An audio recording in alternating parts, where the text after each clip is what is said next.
Alexander డఫ్, ఈయన Ravi అస్తమించని British సామ్రాజ్యం పైన ఇన్ఫ్లుయెన్స్ తీసుకొచ్చాడు. ఏం ఇన్ఫ్లుయెన్స్ తెలుసా? మా భారతీయ పిల్లలు చదువుకోవాలి. పిల్లన్నారు, ఎందుకు, మాకు అవసరం లేదు, మీ పాశ్చాత్య విద్యతో మేమేం చేస్తాం, మేము మంత్రాలు చదువుతాం. ఆయన అన్నాడు, మంత్రాలకు చింతకాయలు నైరాలతా హై. అలెగ్జాండర్ డఫ్, నో, చదవాలి, మన పిల్లలు చదవాలి, ఆంగ్ల భాషలో చదవాలి, ప్రతి భాషలో చదవాలి, తెలుగులో చదవాలి, తమిళంలో చదవాలి, బెంగాలీ కావాలి, పుస్తకాల తర్వాత పుస్తకాలు, పుస్తకాల తర్వాత.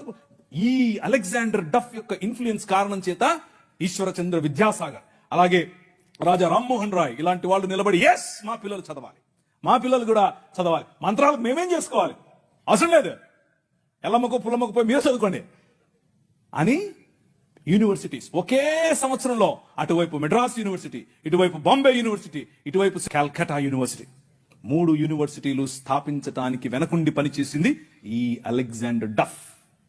ఈయన ప్రభావం, ఈయన ఇన్ఫ్లుయెన్స్ కారణం చేత మెకాలే అనే ఒక వ్యక్తిని ఈ దేశానికి పంపించారు. పోయి చూసి రాపో బాబు, అసలు చదువు అవసరమా లేదా. ఆయన ఇచ్చినటువంటి నివేదిక, ఎస్, అందరూ చదవాలి. అలెగ్జాండర్ డఫ్ నీ కోసం కొన్ని వందల సంవత్సరాల క్రితం నీ పిల్లల కోసం ఆలోచించాడు. ఎలా కట్టాం ఈ దేశాన్ని తెలుసా? దూరదృష్టి.